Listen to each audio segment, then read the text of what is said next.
Bueno, pues muy buenas tardes tengan todas y todos ustedes.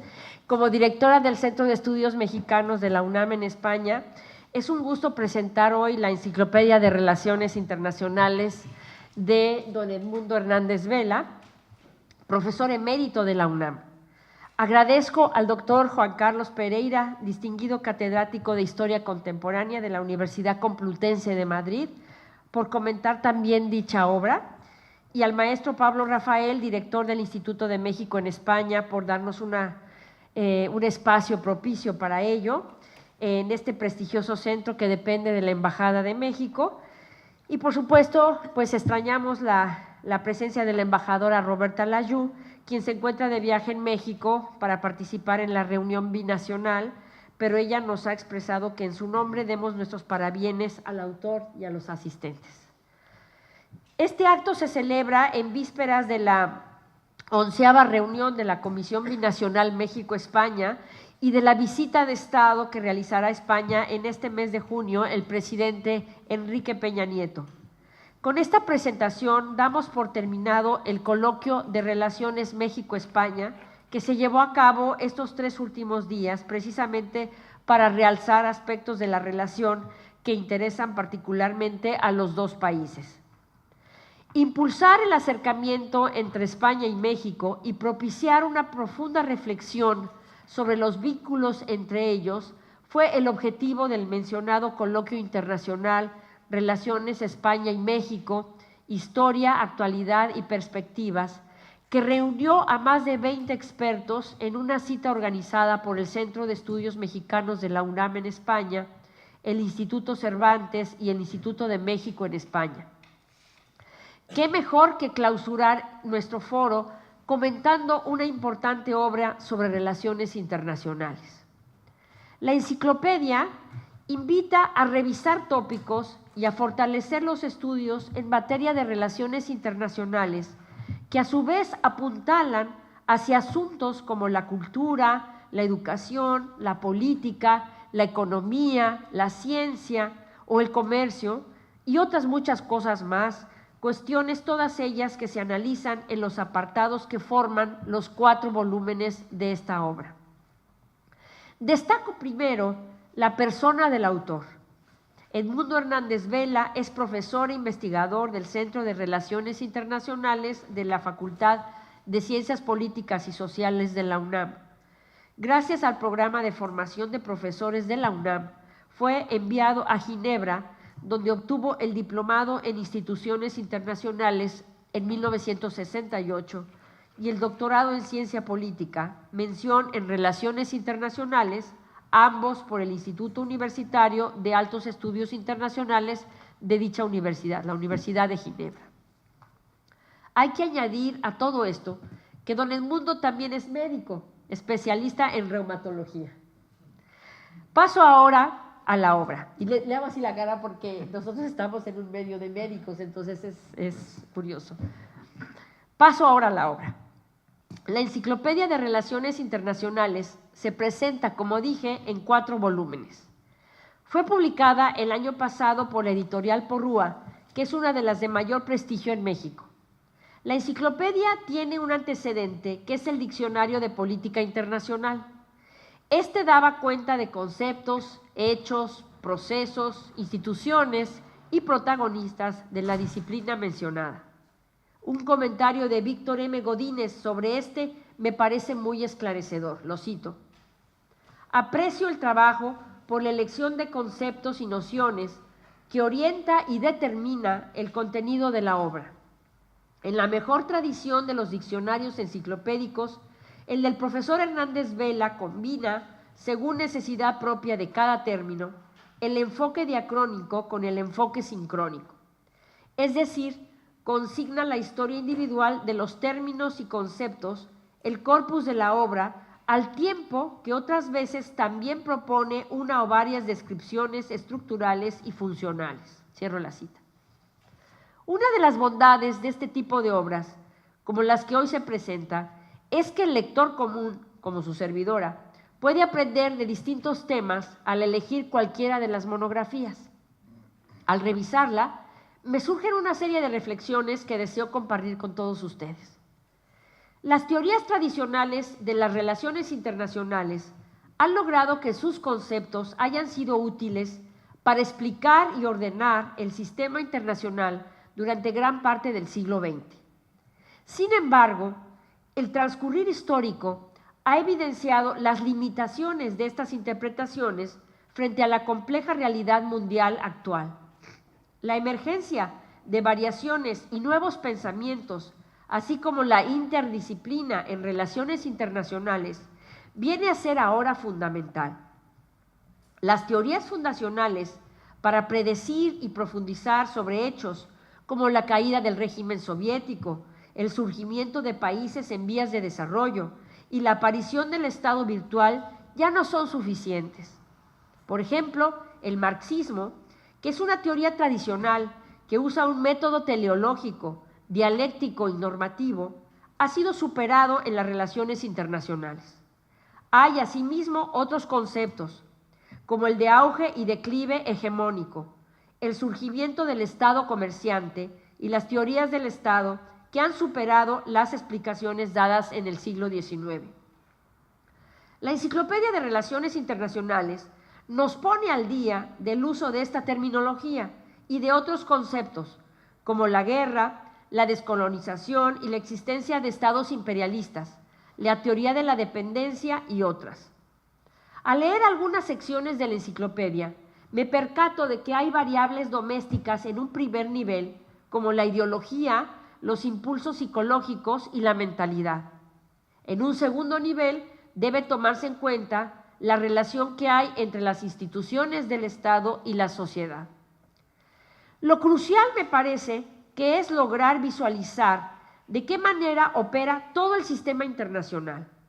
Incluso la obra nos hace reflexionar sobre cómo, en ocasiones, las cuestiones internas de cada país son más trascendentales en política exterior que los factores internacionales. No sé si don Edmundo esté de acuerdo con mis percepciones, pero ya le daré la palabra a él también.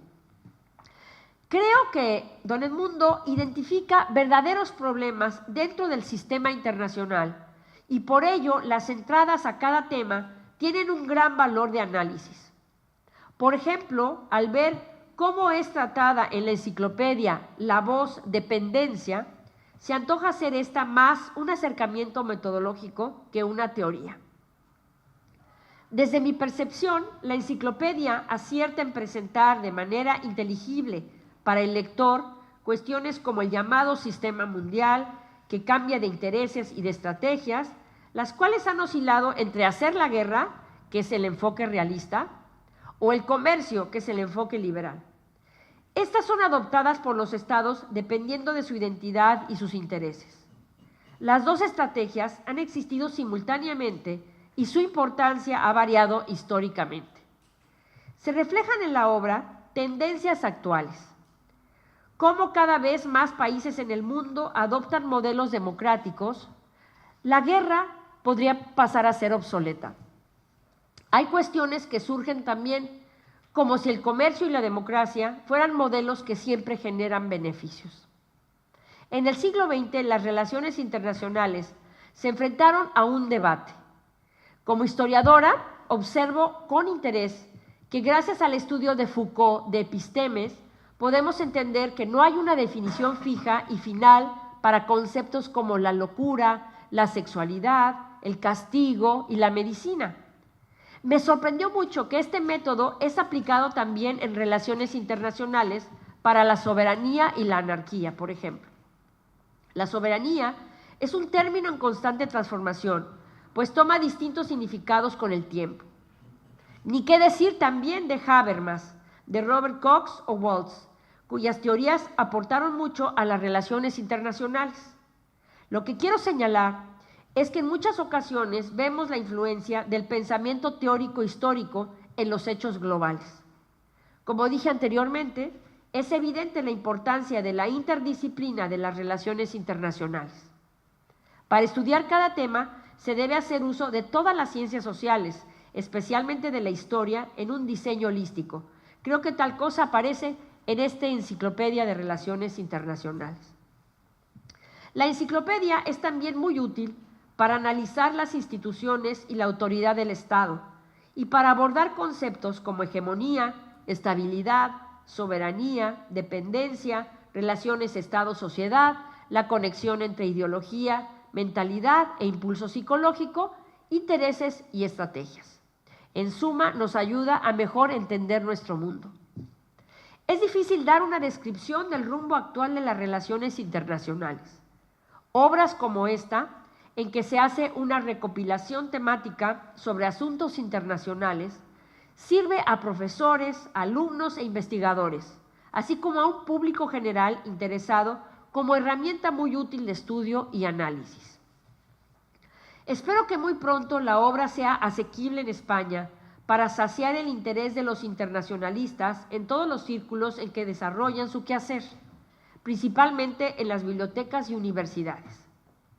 Creo que la obra de Edmundo Hernández Vela viene a enriquecer el estudio de esta disciplina, a lo que hay que agregar que la obra está muy bien escrita y los temas bien ordenados y dispuestos en una lógica sencilla.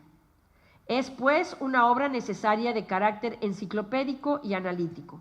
A nosotros, el Centro de Estudios Mexicanos de la UNAM en España, nos va a dar mucho gusto promover la obra y difundirla entre los diversos públicos aquí en España. Don Edmundo, lo felicito mucho y cuente con nosotros para ello. Muchas gracias.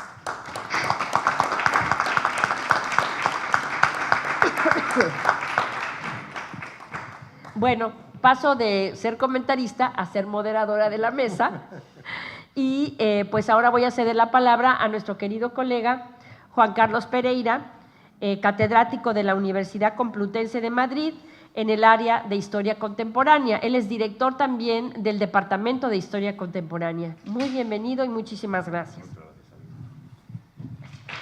Perfecto. Bueno, buenas tardes, lo primero, y como ha dicho, bueno, la reciente amiga y ya espero que por mucho tiempo, Alicia,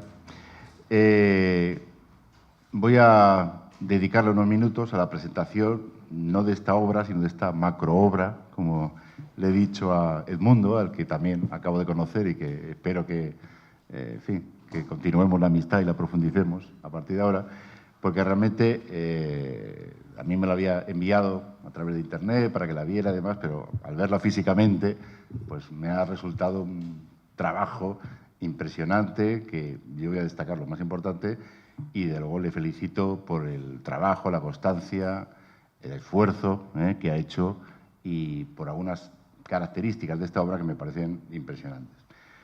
Digo que es una macroobra porque viendo los datos que ofrece, piensen ustedes que son 4 tomos, 4.783 páginas, 1.226 términos, una cantidad de notas a pie de página impresionante, un aparato crítico también, una amplia bibliografía, fuentes primarias, fuentes secundarias, prensa. Es decir, no es el clásico diccionario que podemos decir de relaciones internacionales o de política internacional o de política exterior, sino es una obra enciclopédica, y nunca mejor dicho por el propio título del libro. Es interesante también destacar, y creo que es clave para que ustedes lo conozcan, que estamos ante la 7ª edición. Como ha dicho muy bien Alicia, pues es un trabajo ímprobo, que según me ha confesado su hija, pues tiene la misma edad que ella, más de 40 años, o 40 años, y por lo tanto va unido no solamente a su trabajo, sino a su vida, a la familia, lo cual es yo creo que es muy importante porque, digamos, humaniza, ¿no?, una obra que no es solamente el típico manual que hacemos o la típica obra, sino que realmente tiene un componente personal que es muy importante, yo creo, y que creo que hay que destacarlo. También es interesante, ya lo ha dicho Alicia, que a mí me ha sorprendido, que esa faceta no la conocía, que bueno, Edmundo es médico cirujano especializado en anatomía humana y reumatología. Claro, y de pronto, al conocer ese dato y relacionarlo con la gran figura internacionalista, una cuestión que le lanzo para que nos lo cuente después es cómo pasó de ser médico, de ser especialista en reumatología, a ser un gran internacionalista. Una incógnita que espero que ahora nos la, en fin, si se puede contar, que nos la, nos la exponga. Su obra y su trabajo creo que es lo primero que hay que destacar. Yo a veces, salvando las distancias, me siento un poco, diríamos, o me he sentido un poco vinculado a su trayectoria personal, salvando, en fin, que él es una gran figura y está por encima de mí. Pero sí es verdad que tiene, y eso lo destaca en la obra, una característica fundamental y es el tratar de difundir, de explicar lo que es todo lo relacionado con lo internacional. Es decir, es algo que, por lo menos en España, como voy a contar después, no existe o no tenemos quizás esa facilidad como quizá tienen los franceses de ser grandes divulgadores, sino que quizá nos centramos en una especialidad, en una línea de investigación y ya pensamos que no hay que explicar nada más que lo que yo he escrito en el libro y punto. Y el que lo sepa bien, el que no lo sepa, pues que no compre el libro. Y no, yo creo que él, igual que yo cuando empecé con estos temas internacionales, hemos considerado que hay que tratar de explicar, comprender, difundir todo lo relacionado con lo que sea internacional. Y viendo su biografía, él ha sido pues, decano, ha sido cofundador del Centro de Relaciones Internacionales, director fundador de la Revista de Relaciones Internacionales, presidente de la Sociedad Mexicana de Ciencia Política y Sociología, etcétera. Es decir, ha impulsado un seminario de relaciones internacionales, ¿no?, desde el cual surgió esta enciclopedia, que se parece un poco a también cómo surgió pues, uno de mis trabajos, que fue una historia de las relaciones internacionales contemporáneas, dentro de un seminario. Es decir, que realmente yo creo que este es el primer hecho perdón, que yo quisiera destacar, ¿no? Esa necesidad que tiene un investigador, un académico, para no solamente decir las cosas, lo que escribe, lo que piensa, sino de difundir, de divulgar, ¿no?, el contenido, ¿no?, de lo que él quiere contar. Y yo creo que ese es un aspecto muy relevante, ¿no? Otro aspecto que quiero destacar es que no estamos ante una obra, como he dicho antes, un clásico diccionario, sino que el doctor Hernández Vela ha tratado de recoger, como les he dicho antes, 1.226 conceptos, pero además de ellos, en muchos conceptos vienen los documentos, los textos originales que confirman lo que él define en ese concepto. Si uno va a cualquiera concepto que uno pueda coger aquí, sea el que sea, pues yo qué sé, el que sea la Carta de las Naciones Unidas, pues aparece la Carta de las Naciones Unidas para que se vea que ese es el texto original, que uno lo pueda utilizar, valorar y extraer ahí las conclusiones de ese recurso. Es decir, ha combinado lo que, bueno, yo por mi parte pues he hecho en dos trabajos distintos. Por un lado, un diccionario de Relaciones Internacionales y Política Exterior que yo coordiné y un libro de textos de documentos internacionales traducidos al castellano, unirlos en una gran enciclopedia, lo cual pues creo que es un trabajo ímprobo, es un trabajo que hay que destacarlo también como un elemento fundamental. Tercer hecho que quiero destacar es que él tiene un objetivo perfectamente definido en el prólogo, que dice: ¿por qué quiero hacer esta obra? Y la define de una forma maravillosa, que a mí me parece y lo quiero felicitar. Lo que pretendo es analizar, interpretar, comprender y explicar de manera congruente y con la mayor objetividad posible, en cualquier perspectiva, la realidad internacional de nuestro tiempo. Nada más y nada menos. Es decir, no solamente quiero coger el concepto, analizarlo, sino yo también lo quiero comprender, lo quiero interpretar y luego lo quiero explicar. Y además de todo eso, de la forma más congruente, que yo entiendo que es lo más didáctico posible para que se entienda, y además con la mayor objetividad posible. que muchas veces, ya saben que esto de la objetividad es un debate, si existe o no existe, yo creo que no existe, pero él trata de ser lo más objetivo posible. Y además, en cualquier perspectiva. Yo creo que esto es otro elemento que me parece fundamental. Yo por lo menos tengo claro, y luego podemos entrar en un debate, que cualquier internacionalista, sea el que sea, no puede abordar la realidad internacional desde una sola perspectiva, ya sea la jurídica, la politológica, la histórica. Es decir, lo internacional es multidisciplinar, lo internacional es interdisciplinar. Yo eso lo tengo claro en todas las obras que he escrito. Me refiero también a un trabajo, porque estoy comparando su trabajo con el mío. Bueno, nosotros hicimos el Diccionario de Relaciones Internacionales, que contribuyó a ello también el Ministerio de Defensa, no el Ministerio de Asuntos Exteriores español, del que hablaré después, que tengo que hablar mal de él, lo siento, pero tengo que hablar por las cosas que me dan envidia de lo que hacen ustedes los mexicanos. Lo primero que dije es, bueno, un diccionario de relaciones internacionales y de política exterior no lo pueden hacer los historiadores solos. Si uno habla de términos diplomáticos, lo tienen que escribir los diplomáticos. Si uno habla de términos militares, lo tienen que escribir los militares. Si uno habla de temas sociológicos, pues lo tiene que escribir un sociólogo. Y así. Es decir, para mí lo internacional es interdisciplinar. Si no, no se puede entender la realidad internacional. Por lo tanto, esto es otro hecho que me parece fundamental en este trabajo, que creo que es bueno, de lo mejor que se puede encontrar hoy en el mundo latino y en el mundo, diríamos, académico internacional. Otro de los hechos que quiero destacar, y creo que lo compartirá conmigo, y porque lo hemos hablado ahora, es que muchas veces potencias, vamos a llamarnos medias, como somos México y España, o potencias con una cierta influencia regional, miramos el mundo desde las grandes potencias. Y eso no puede ser. Como comentábamos antes, por lo menos yo así lo creo, pues España es lo que es, México es lo que es, Alemania es lo que es y Francia es lo que es.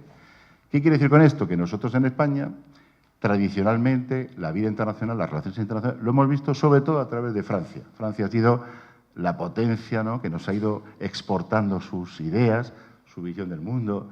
Hemos tenido que leer los libros de relaciones internacionales, los primeros en francés, a Durosel, o a Renoven, etcétera, y todo se veía desde Francia. Y eso nos hacía ser muy críticos con nosotros, qué malos somos, qué fracaso todo, qué tal.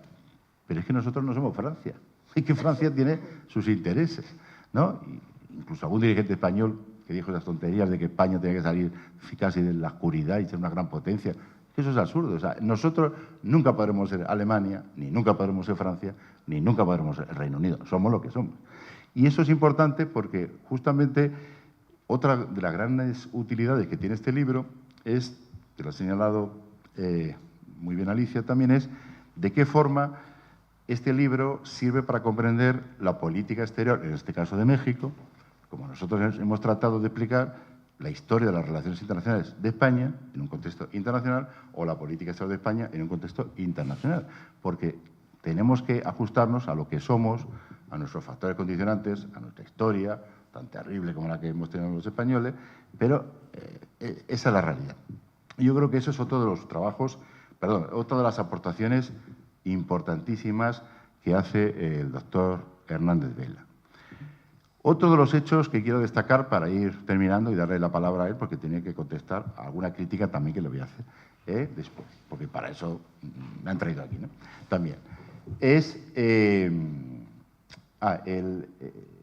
aparato final que tiene, o el contenido final que tiene de bibliografía, los recursos que ha utilizado, fuentes primarias, fuentes secundarias, diríamos, trabajos de prensa, etcétera, que me parece que viene a ser también un elemento que a mí también siempre me ha parecido fundamental. No solamente decir lo que uno piensa, sino también, bueno, darle al lector otras opciones para que él vea, compare y, en fin, y utilice esos otros libros para ver si se ajusta a tu interpretación o no. Y realmente hay una gran cantidad de obras impresionantes que se pueden utilizar para cualquier persona que quiera seguir profundizando en este tema. Por lo tanto, otro de los elementos que a mí me parece clave. Bueno, Y alguna crítica. ¿Qué le podemos hacer para el futuro? Como me imagino que sacará la 8ª y la 9ª edición, ¿no? Hasta que su hija ya tenga 65 años, a lo mejor, pues esto le va a durar mucho tiempo. Que espero que así sea. Bueno, hay algo que me ha llamado la atención, que bueno, espero que me lo aclare también, es por buscar los conceptos así, algunos que me parecían interesantes. No he encontrado un concepto que me ha llamado mucho la atención, que es Comunidad Iberoamericana de Naciones. Lo cual me ha extrañado porque efectivamente aborda el tema de Iberoamérica, o el concepto de Iberoamérica, pero bueno, siendo México y España los dos países que iniciaron esto en el año 91 y que, bueno, al fin y al cabo pues hemos tenido un papel relevante, pues no hay ese, o por lo menos yo no lo he encontrado, ese concepto para que lo incluya. Otro concepto que me ha llamado la atención, que no esté, que es la Unión Europea. Y yo creo que, bueno, aunque hable de la Unión Africana o de otras organizaciones, pero la Unión Europea no aparece. Entonces, otro reto que tiene, habla de la Unión Económica y Monetaria, ¿no?, de la Unión Africana, etcétera, pero no de la Unión Europea, que yo creo que debe exigir quizá un apartado específico, ¿no?, con todas las luces y las sombras que tenemos. Pero al ser un modelo de integración regional, quizá del más avanzado que hay, y, en fin, del que más o menos están copiando los otros, creo que 58 procesos de integración que hay actualmente en el mundo, pues yo creo que habría que hacer una referencia. Y luego, en cuanto a la bibliografía, pues hay muchísimos libros, pero faltan, yo creo que obras, bueno, escritas por, no solamente por españoles, sino quizá alguna otra que podía completar también, sobre todo para dar esa imagen de que no solamente los anglosajones o los franceses escriben este tipo de cosas, sino que hay más trabajos en ese sentido. Y ya no lo digo por que sea alguna referencia a algún trabajo mío, sino que hay más trabajos escritos, en este caso, por españoles, que podría ser interesante, o incluso por portugueses, que también hay un grupo quizá mucho más minoritario, pero que han hecho trabajos muy interesantes sobre el análisis internacional, el orden mundial, los imperios, ¿no?, quizá por completarle en ese sentido. Y bueno, y quiero terminar pues mostrándoles a ustedes y sobre todo a mis dos buenos amigos que me acompañan aquí, mis nuevos y me imagino que duraderos amigos, pues mi envidia por lo que hacen ustedes. ¿Qué quiere que le diga? Nosotros estamos ahora mismo en una situación, los internacionalistas españoles y especialmente los historiadores, en los peores momentos de nuestra historia. Peor casi que en el régimen franquista a la hora de la investigación. No sé si saben ustedes que el gobierno español actual y el ministro ha cerrado el archivo del Ministerio de Asuntos Exteriores. No podemos investigar, prácticamente. Lo ha cerrado por cuestiones que ahora no vienen al caso. No es realmente este ministro, el actual, el culpable, sino el señor Moratinos, pero el ministro actual pues, lo ha ratificado y encima cerrando el archivo del Ministerio de Asuntos Exteriores. La gran documentación que hay desde los Reyes Católicos hasta ahora se ha dividido en dos bloques. Una parte hasta 1931 al Archivo Histórico Nacional, que ya se puede consultar después de batallas, escritos, en fin. Ahí en el edificio que tenemos enfrente del Congreso de los Diputados hemos hablado con los grupos parlamentarios, todos nos han apoyado, menos el Grupo Popular. Han presentado preguntas al ministro y ya hemos conseguido que se pueda ver hasta el año 31. Pero del año 31 hasta la actualidad está en el Archivo General de la Administración y prácticamente está todo cerrado. Hay cientos de cajas, nadie sabe lo que hay ahí, se ha guardado la documentación desordenada, se han mezclado papeles secretos, reservados, públicos, memorias, cartas, y se calcula que de aquí a 5, 6, 7 años se podrá empezar a ver, lo cual es una cosa vergonzosa. Somos el único país de la Unión Europea que no tiene un archivo del Ministerio de Asuntos Exteriores. Somos de los pocos países de la Unión Europea que no tiene una colección de documentos diplomáticos. Somos de los pocos países que no tiene unas publicaciones financiadas realmente por el Ministerio de Asuntos Exteriores que ustedes tienen. Bueno, ¿qué les voy a decir?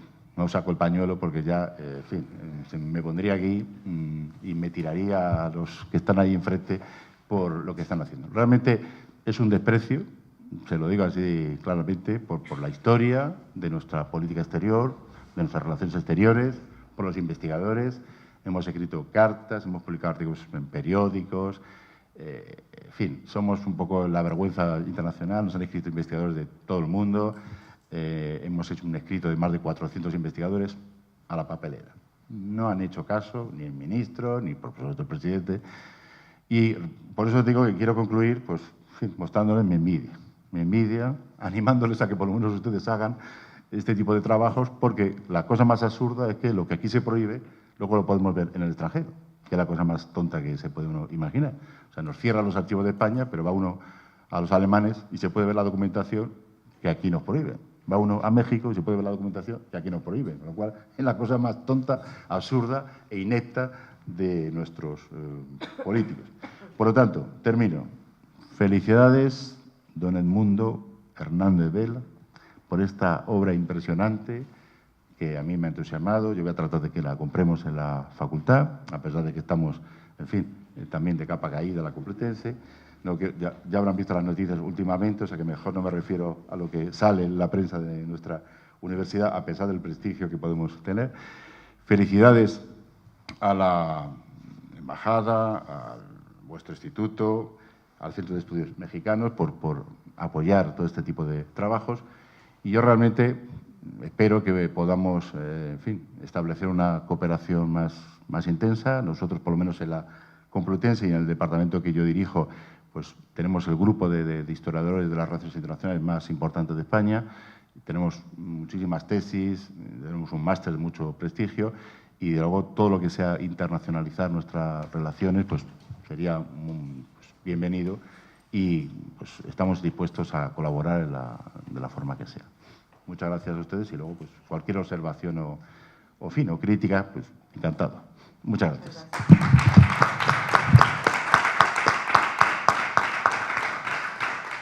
Muy bien.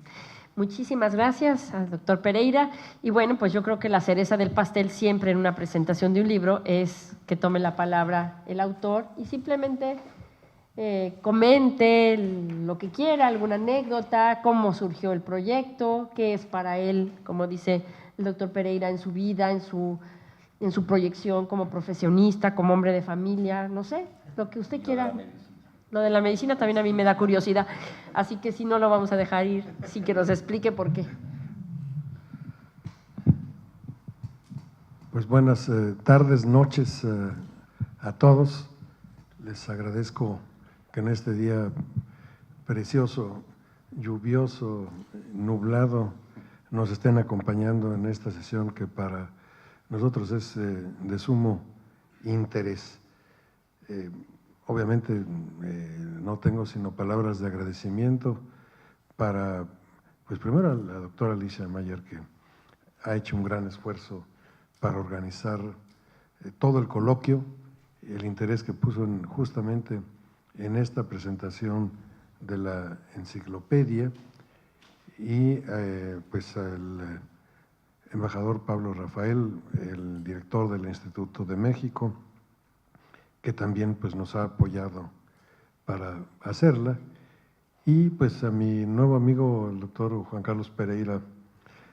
Es nuevo físicamente, porque hasta ahora nos vimos, pero hemos intercambiado cuando menos algunos correos,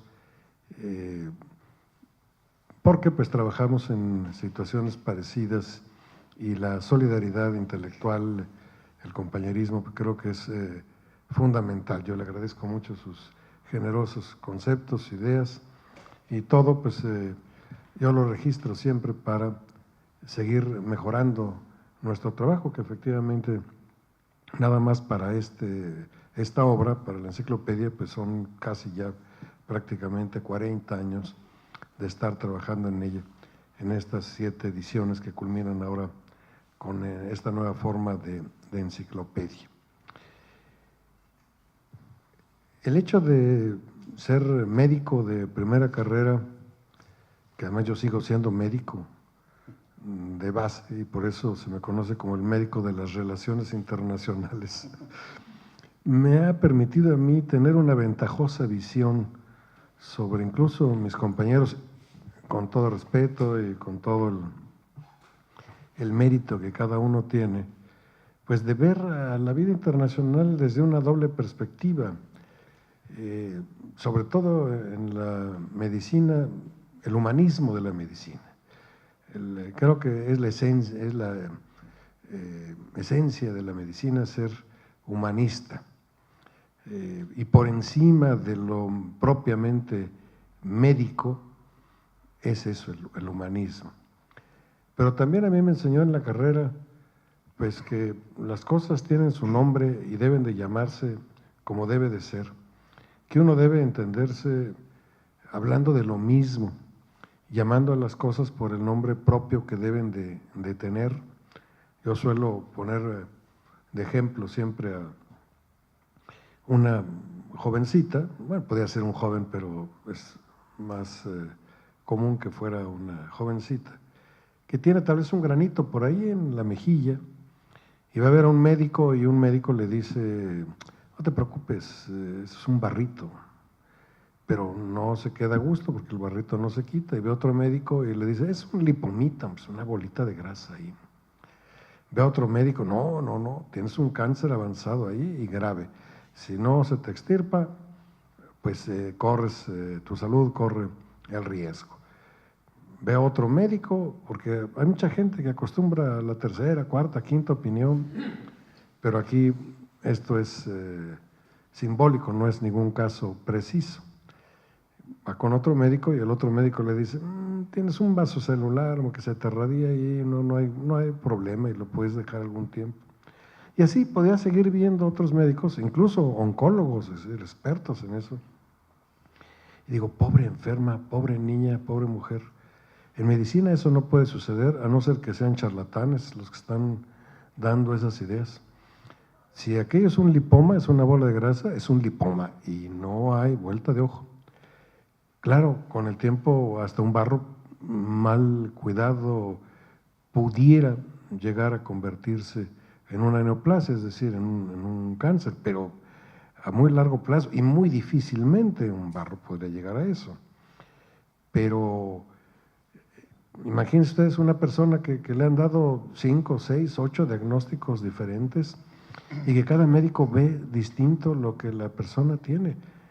Si así fuera la realidad, no existiría la medicina, estaríamos todavía en la época de los brujos y de los, bueno, no de los yerberos, porque ahora estamos volviendo a los yerberos, que tienen una gran importancia, y sobre todo en México, con esa cantidad enorme de hierbas que utilizaban los aztecas y los mayas, y que ahora se están redescubriendo. Para no extender mucho, proyectemos esto a las relaciones internacionales o a alguna otra ciencia social, en donde tenemos a 10 gentes hablando sobre la dependencia, por ejemplo, y si los oye uno con atención, cada uno de ellos tiene una idea de la dependencia. ¿Cómo se van a poder poner de acuerdo? ¿Cómo van a llegar a alguna solución, alguna acción conjunta si fuera necesario? No puede ser si cada quien tiene una impresión, una visión, un concepto, una idea sobre esto, pues están perdidas también las relaciones internacionales con toda seguridad, ¿no? Porque eso conduciría más fácilmente pues a un encontronazo, llámese guerra o llámese revolución o llámese lo que se quiera, como una manifestación violenta de las personas.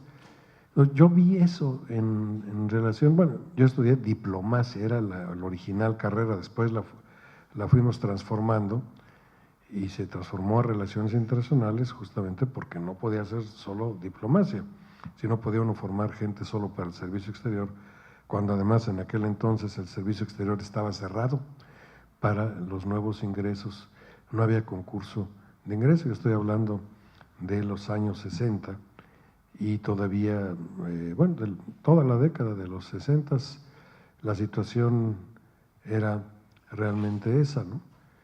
Y yo hasta les decía, cuando oía que discutían, vayan a medicina para que sepan ustedes cómo se hace la política, cómo se pone la gente de acuerdo, discutiendo con datos, con análisis, con ideas concretas para llegar a un resultado.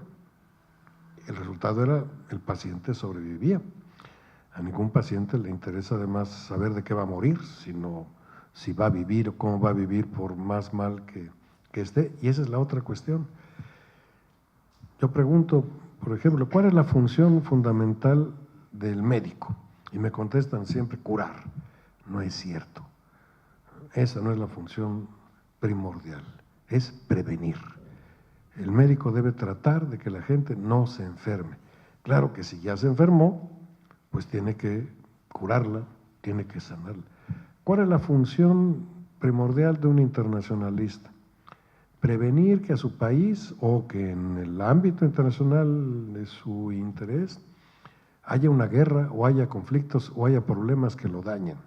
Es decir, esta gente debe aportar elementos para que, si son tomados oportunamente por el Ministerio, la Secretaría correspondiente de Relaciones Exteriores fundamentalmente, se vayan tomando las providencias para que no suceda aquello que puede afectar al país. Por eso cuando en México se decía que nuestra política, y siempre olvido esa palabreja porque me molesta mucho, porque implica ir reaccionando frente a las circunstancias, no planear, no tener previsto qué hacer en el caso A, en el caso B. Eso es absurdo, ¿no? Estar viendo que viene la bola de nieve y ni siquiera hacerse a un lado porque a ver cómo nos va. Y después de que nos dio el encontronazo decimos México en pie, ¿no? Como después de un terremoto o algo por el estilo. Hemos visto ahora con los nuevos movimientos telúricos que cuánto ha servido la previsión mejorando las estructuras que teníamos antes y ahora hay relativamente pocos daños con esos terremotos fuertes que ha habido en México. Ahí está la previsión, las medidas que se toman. Entonces, en la vida internacional es lo mismo.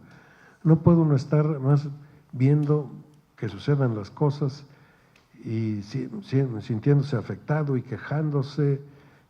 No puede ser. El internacionalista tiene que ser desde un analista de la realidad hasta un solucionador de problemas. Obviamente no todos tendrán exactamente las mismas habilidades o cualidades, como personas somos diferentes, pero debe uno tenerlo en su herramental, es decir, empezar por entender lo que está pasando, qué parte de responsabilidad nos toca a nosotros en esa realidad que estamos viviendo y qué es lo que se debe de hacer, ya sea para que los tomadores de decisiones o las gentes de acción en el caso la tomen y si es posible uno mismo, si tiene la responsabilidad, saber hacerlo, saber tomar esas medidas y esas acciones. Por eso es que yo me sentí motivado desde un principio, digo, además de que yo entré en el 60, digo, soy de la degeneración 60 de ciencias diplomáticas y nos enseñaban lo que todavía en algunas partes allá mismo enseñan, hay que leer a Carl Deutsch, a Schwarzenberger, Raymond Aron, que es lo mejor o menos anquilosado del caso, que es sociología además. Eran los gurúes o los grandes personajes de la teoría de las relaciones internacionales y tenía uno que ir a conseguir incluso los libros en las tiendas de viejo porque ya no había ediciones, algunos eran de ediciones argentinas, después hicieron algunas reediciones y se los leían, libros tremendos, y lo leía uno y lo asimilaba como si esa fuera la verdad absoluta de las relaciones internacionales en aquel entonces.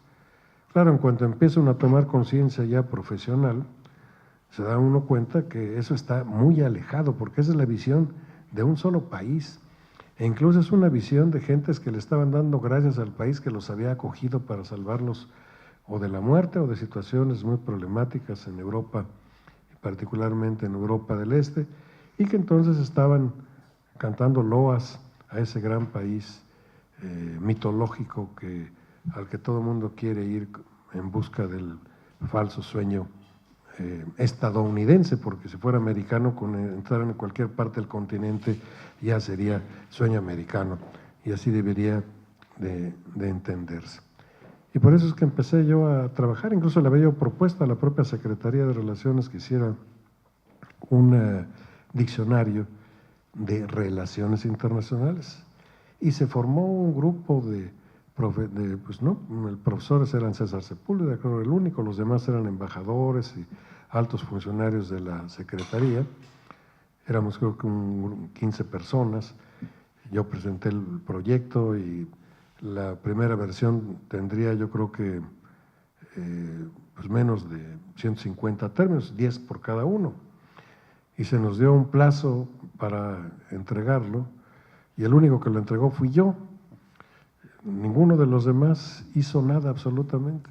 Y pasó el tiempo, yo seguí trabajando porque yo lo que empiezo lo continúo a no ser que realmente no sirviera.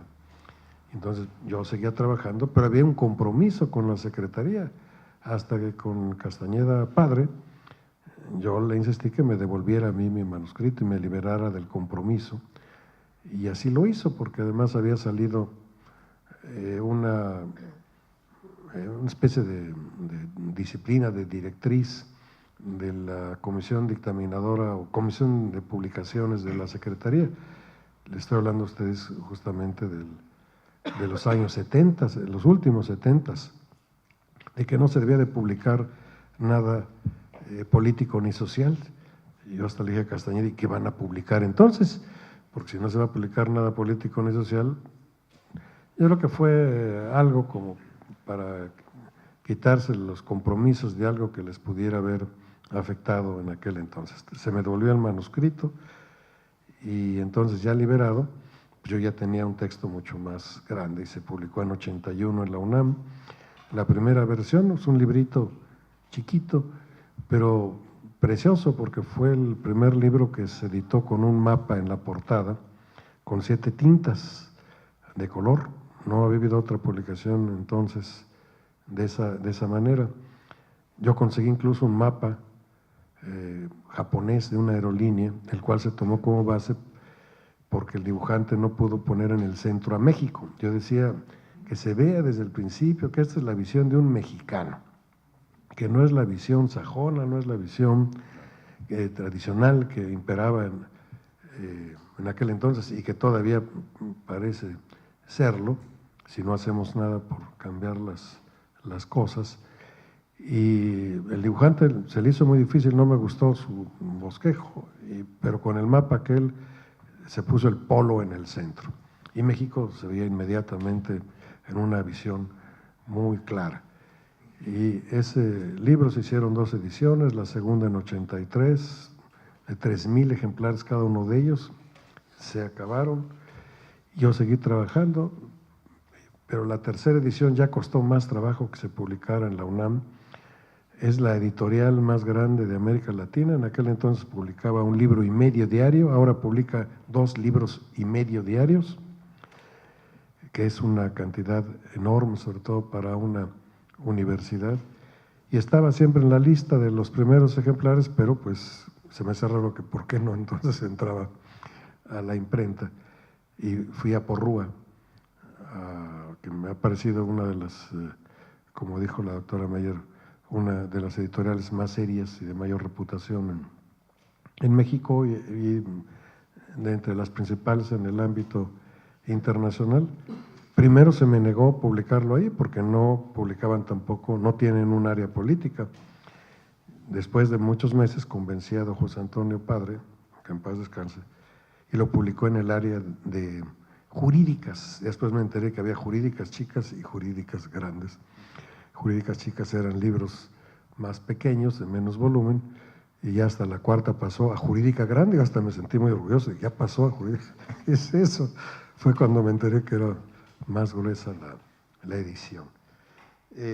Realmente aquí se fusionó mi formación de médico con la formación ya de internacionalista, porque al mismo tiempo estábamos modificando la carrera en la Facultad de Ciencias Políticas y Sociales.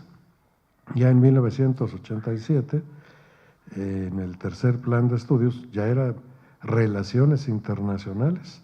Ya habíamos, yo desde que regresé de Suiza en el 70, había gestionado con la propia Secretaría que se abriera el concurso, porque el problema era que los egresados de la facultad en ciencias diplomáticas exigían el pase automático a la secretaría, es decir, que eran muy pocos, mi generación era de 25 personas o algo así, éramos muy pocos en el 60, pero se quería entrar directamente y la secretaría no dejaba, no le parecía, pero yo los fui a convencerle. Si se trata de tener aquí a la gente más preparada, hay que revivir el examen de ingreso. Y se abrió el examen de ingreso, e hicimos muchos, incluso yo hacía cursos de preparación para el examen de ingreso, que luego a la Secretaría no le gustó que los diéramos en Ciencias Políticas, total, lo pasamos a la propia Secretaría, ahí se perdió después el curso, ¿no? Se abrió el Matías Romero, que algunos de ustedes sabrán del instituto, que asumió algunas responsabilidades. Yo le había dicho a Rabasa que era lo más absurdo crear otra escuela cuando había muchos, y eso sirvió entre las pláticas para que realmente se dedicara el Matías Romero a cuestiones verdaderamente diplomáticas. Hubo incluso una época en la que hacían maestrías y hacían otras cosas ahí, pero bueno, por esta vía, pues el diccionario fue creciendo, fue teniendo auge, incluso está en la lista de la guía que da la Secretaría a quienes van a presentar el concurso de ingreso, no sin cierta dificultad, pero porque luego los funcionarios no la conocen, los nuevos, y se quita y la vuelven a poner.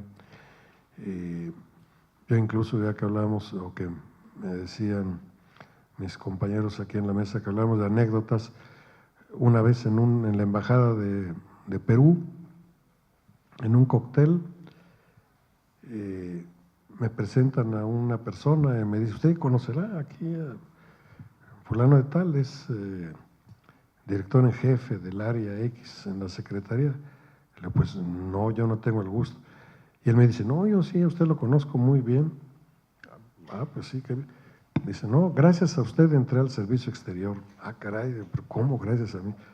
Dice: por el diccionario. Dice: es que compré el diccionario, me preparé y pasé el concurso de ingreso.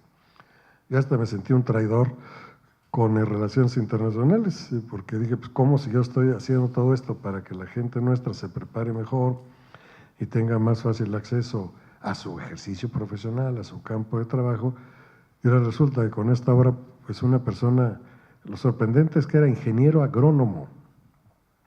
Pues como un ingeniero agrónomo, leyendo el diccionario, contestó las preguntas y pasó la entrevista y todo, y entró ahí. Bueno, por eso es que la obra no solo sirve directamente para los internacionalistas, sino para todo el público en general. Debo decirles que esta obra siempre está en evolución, yo nunca la daré por terminada, es un trabajo que yo hago todos los días. Bueno, soy sincero, en estos días no he hecho nada estando aquí en Madrid, no he tenido tiempo, pero en México, en la casa de ustedes, yo trabajo todos los días, actualizando, ampliando los términos. Y tengo una lista de términos incompletos.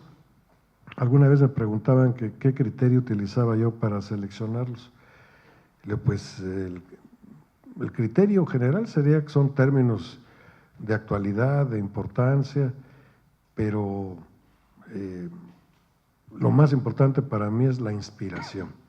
Debo tener inspiración para el tema fulano. Y tengo mis listas de temas y empiezo a trabajar algunos, pero de repente surge algo que me dice: sobre esto hay que trabajar ahora, es un tema complejo, es un tema significativo, y entonces dejo aquel tema, y por eso es que hay algunos temas, incluso algunos importantes, como la Unión Europea, efectivamente, y sí, como dice Juan Carlos, está ahí la Unión Africana.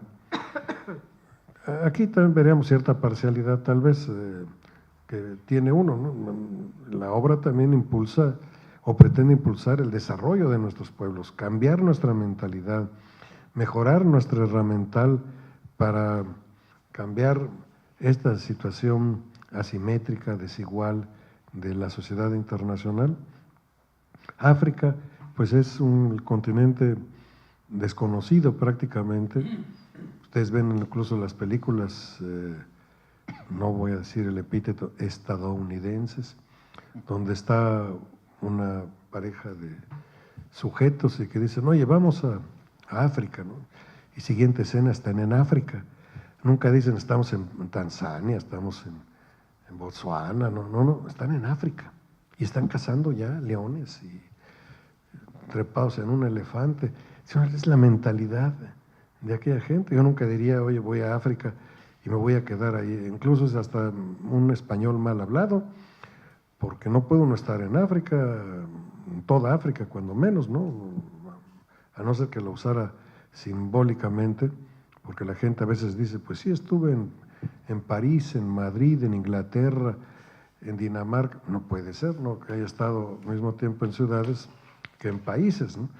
O son ciudades o son países en general. Entonces, yo he ido a Asia, pues sí, ¿verdad? Porque estuve en Üsküdar, que es la ciudad que está al otro lado todavía no existía cuando estuve yo en Turquía, los famosos puentes que hay en la actualidad, y Üsküdar lo atravesé para estar en Asia, es decir, estar al otro lado del Bósforo. Pues sí, pero es simbólico, eso de ninguna manera significa ni un conocimiento ni algo verdaderamente útil porque no tiene nada concreto. Entonces,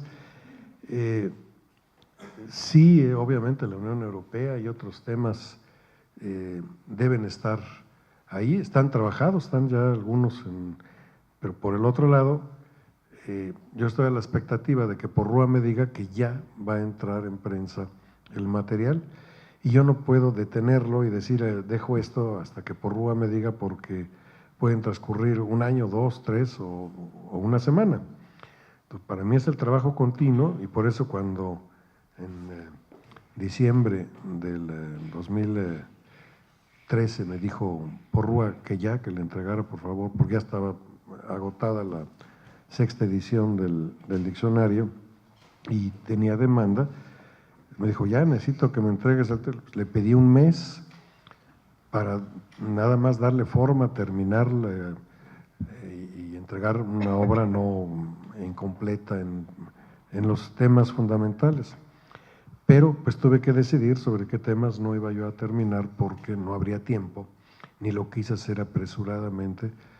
Y sin embargo, como esto fue en noviembre del año pasado, perdón, del 12, en noviembre del 12, se me envió a la imprenta, en la imprenta estuvo 11 meses en formación, porque es una obra muy difícil. Incluso Porrúa decía que era mi obra monstruo porque tuvieron que sacarla con grúa de la encuadernadora. Entonces los primeros 6 meses todavía pude meter actualizaciones en las revisiones que yo mismo hacía. O sea que tiene actualizados hasta junio en muchos casos. Por ejemplo, el patrimonio mundial, que en junio es cuando se toman las decisiones en el Comité del Patrimonio Mundial. Es importante que esté actualizado, que esté lo último. Entonces, aunque eso significaba un mayor número de páginas y más trabajo, pues si me daban la oportunidad yo lo iba agregando. Pero otros temas nuevos de gran envergadura, la Unión Europea es un tema complejo, mucho más complejo que el de la Unión Africana, aunque la Unión Africana se haya llamado así, pues por emulación de la Unión Europea, pero con toda seguridad eso estará más adelante, ¿no? Aquí también una anécdota, ¿no? En la 4ª o 5ª edición, una alumna fue y se sentó un día frente a mí y me dice, yo veo que aquí falta un tema. ¿Y cuál tema? Pues la atención a los viejitos.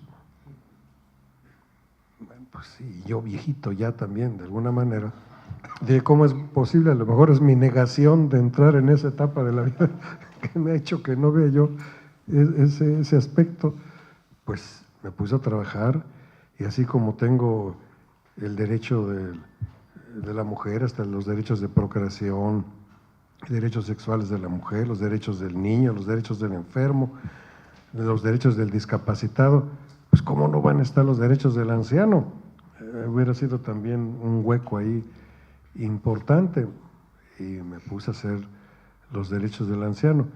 esos me han de haber llevado una semana, en contraste con la definición, nada más la definición de política exterior que me llevó 3 meses. Y ahí es donde está la inspiración, de encontrar las palabras precisas, la cuadratura de las frases para que estén claras y se diga lo que debe decirse. Yo creo que la forma de hablar, la propiedad del uso de nuestro lenguaje es fundamental y debemos todos, en lo que nos dediquemos, a hacer el esfuerzo para utilizar nuestro idioma. En la inauguración de este magnífico coloquio, el lunes, tanto don Víctor García de la Concha como el doctor Narro, el rector de nuestra universidad, la UNAM, insistieron en que había que impulsar el uso del español, que debíamos de difundirlo más. Yo creo que hemos hecho muy poco trabajo en ese sentido, que nos hemos dejado subyugar por el inglés. No sé si será o no un espíritu colonial, al menos de nosotros que vemos colonia, incluso de España. Claro, España también fue colonia. Y quién sabe si ese espíritu colonial tenga algún efecto todavía en nuestro espíritu, aunque pasen 8 o 12 siglos, y se mantenga esa forma atávica de pensar, y tenemos que despojarnos de eso, porque eso han sido situaciones de la historia, ni siquiera le echaría una culpa al colonizador, eran épocas, eran situaciones, eran momentos. Yo todavía cuando hablo de la Sociedad de Naciones, me parece que una de las peores cosas que hizo, obviamente que ha de haber sido esto de manera inconsciente, fue el sistema de mandatos, sobre todo la explicación que daba de los mandatos, misión sagrada de civilización. Digo, no hay nada más aberrante, grosero para los seres humanos que le digan te vamos a civilizar, y que se dividieran en A, B y C. Los mandatos A, que eran los más cercanos a que ese pueblo se autogobernara porque estaba algo avanzado, los mandatos B, los que estaban en medio, que a lo mejor sí, y los mandatos C, que nunca se iban a independizar. Era el sudeste africano el ejemplo, ahora Namibia, que demuestra que sí se puede independizar y que sí puede luchar por sí mismo, por su propio futuro, con su propia gente.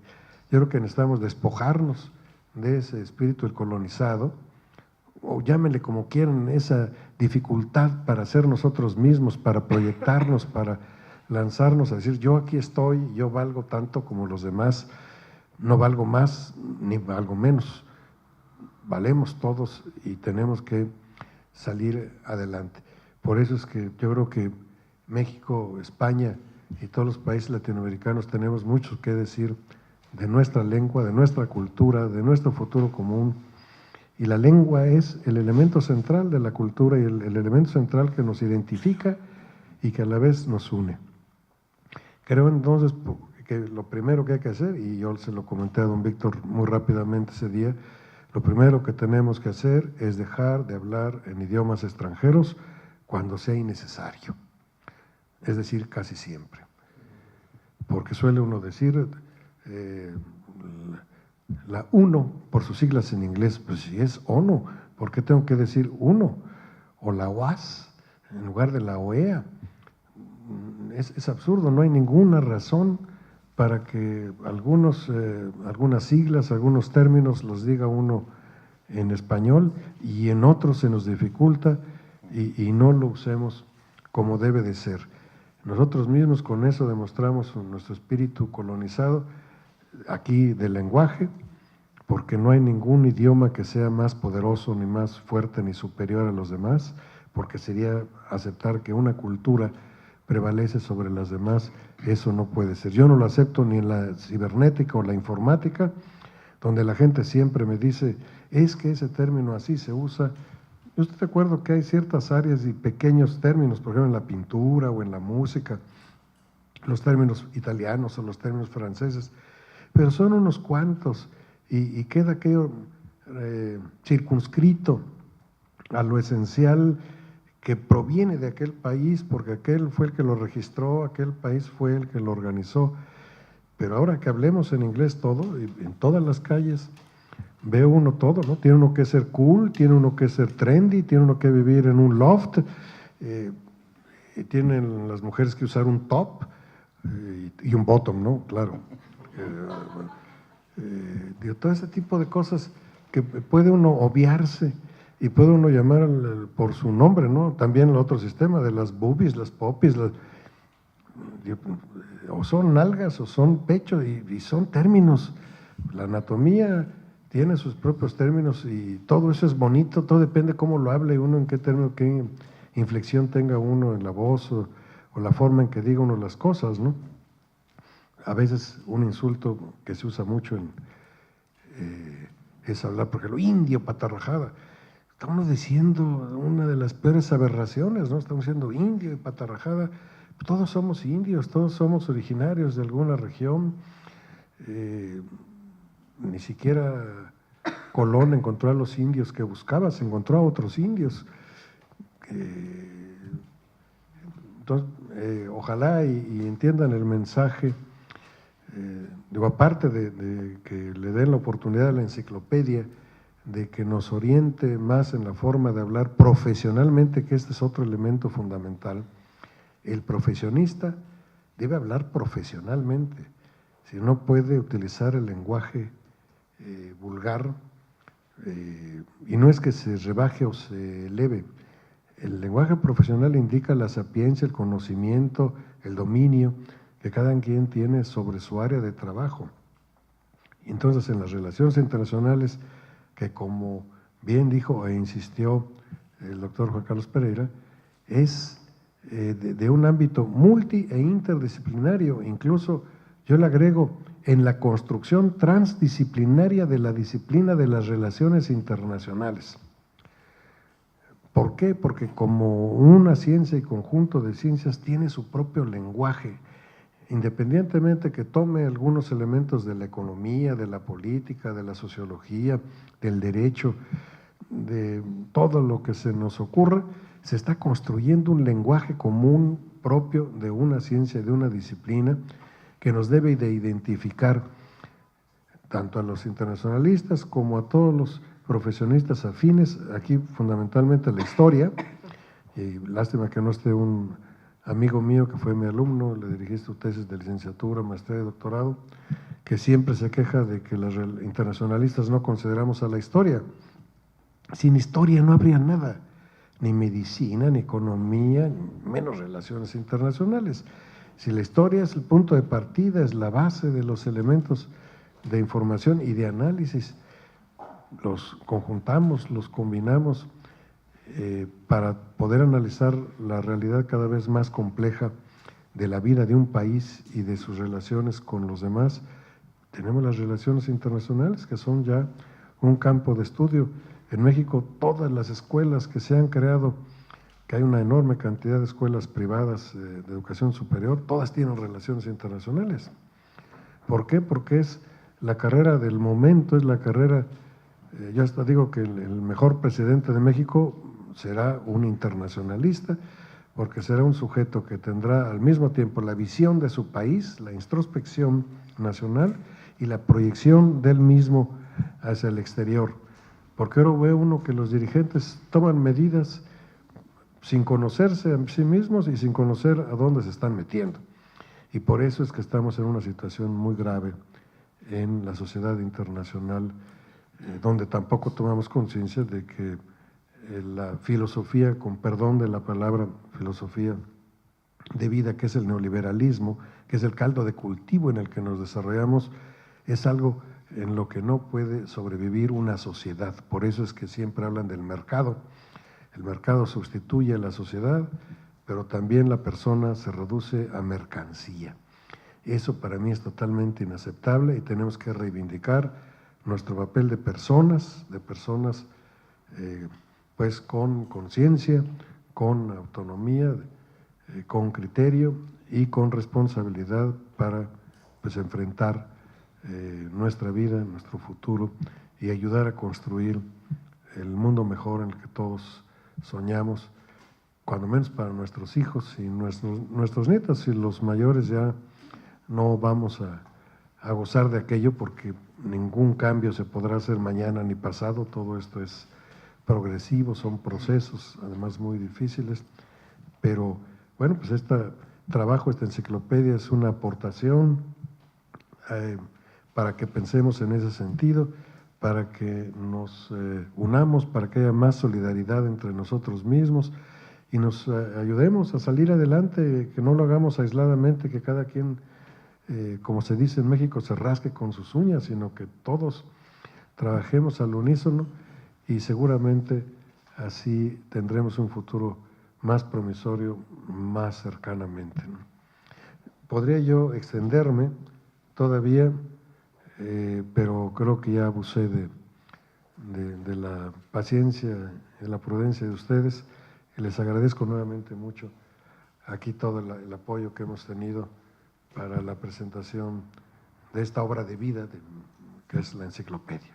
Muchas gracias a todos.